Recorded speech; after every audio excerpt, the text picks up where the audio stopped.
欢迎来到蚩尤人生2025九州自驾赏樱自由行第一天的行程。10点出关后，依照租车公司指定的地点查验身份并领车。我们租的是 Toyota Sienna 7人座，刚好塞得下4个大行李箱。到市区后，第一站要来吃福冈代表美食牛肠锅，将车停在博多站中央停车场，餐厅在停车场旁的购物中心博多 Kate 0101的博多牛肠锅大山 Kate 博多店。我们点的是大山御膳，含税2398，可以品尝到九州知名的生马肉。很快牛肠锅就上桌，铺满韭菜以及白芝麻，牛肠被白菜盖住。这锅是4人份。这个套餐有一个小菜，明太子、生马肉、牛内脏以及面，也可选饭。牛内脏 Q 弹有咬劲，生马肉会有特殊的味道，有人说是草味。马肉较硬，与和牛有很大的区别。再来是又咸微辣的明太子，一下煮面可搭配食用。很快牛肠锅就煮沸了。很多人怕牛肠的肥油，但你放在口中咀嚼，会发现有一股奶香味。豆腐吸饱汤汁，相当滑嫩。高丽菜和韭菜也吸满味增汤头。在吃的差不多时，可以再把面倒入汤中。面体较粗 Q 弹，结合明太子和牛肠更有风味。吃到锅底还捞得到不少牛肠。这家的大山御膳让你再来到福冈就同时满足牛肠、明太子以及马肉，相当值得一试。吃完后可到1楼的 Bonripas Timber 超市逛一下，以巴黎市集为概念，营造出欧洲风情的购物氛围。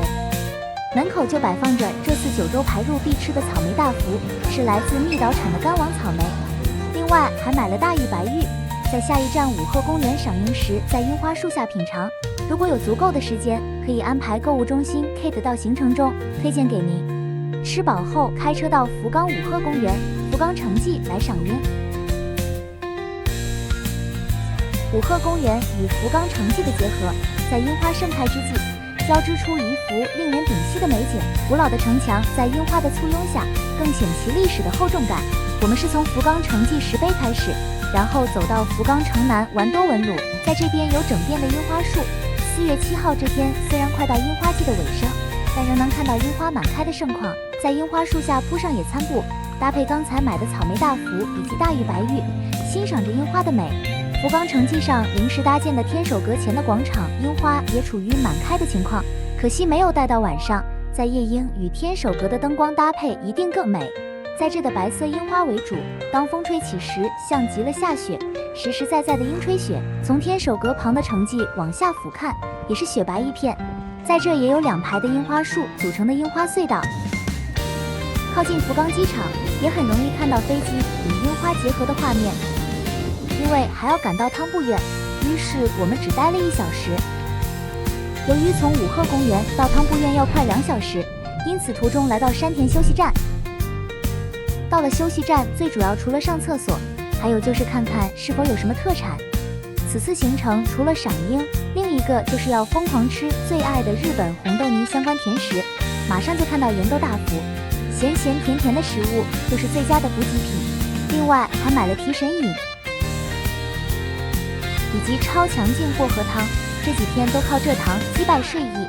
在经过快2个小时左右的车程，终于到了汤布院。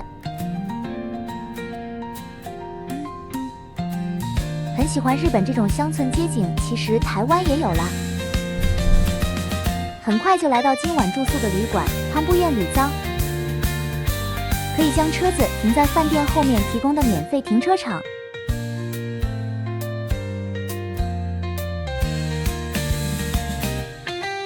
汤布院里的藏是一家温泉旅馆，来之前最好跟前台确定他在的时间。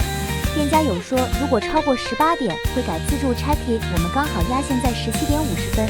1楼有公共休息区，可以在此泡茶喝咖啡。厨房开放到20点，所以想去超市买牛舌回来自行料理要注意时间。旅店没有电梯，因此行李要自行抬上楼。2楼有撞球桌，还有老板收藏的各种公仔供旅客参观。温泉池是采用私人1次30分钟。如果不喜欢大众池，蛮适合来这泡汤。室内泡汤间有2间，室外也可选择私人或家庭泡汤，可独享30分钟。露天温泉池空间较大，还有2只大鸭鸭。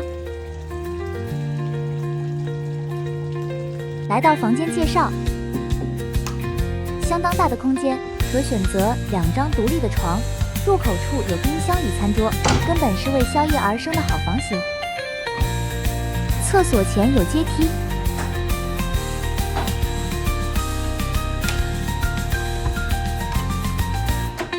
标准的日式厕所，小小间，但麻雀虽小，五脏俱全。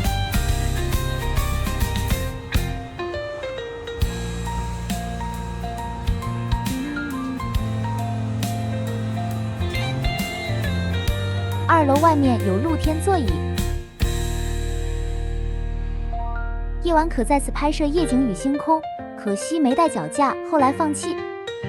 超过18点后，大多数的店家都关闭。我们选择来伊鲁人吃猪排饭，也有其他鲑鱼、亲子或其他冻饭可选。很快的，猪排定时就来了，酱汁有日式和风沙拉酱与胡麻酱可供选择，拿来搭配猪排或生菜都相当合适。饭后可来一旁的由布院车站走走，喜欢火车的朋友也可在此观看。最后来到今天最后一个行程 Beyond Max Value 超市，时间太晚就没有逛大创，买了一盒大分产的草莓，草莓香甜带有微酸，以及帮助入睡的养乐多1000，以及人气大推可手撕的起司条。以上就是的一天从福冈到游步院的行程，希望您会喜欢。下一集我们将前往汤之平街道吃美食与赏樱，以及山中炭火烤鸡店，还有黑川温泉的探访，期待下次与您相见。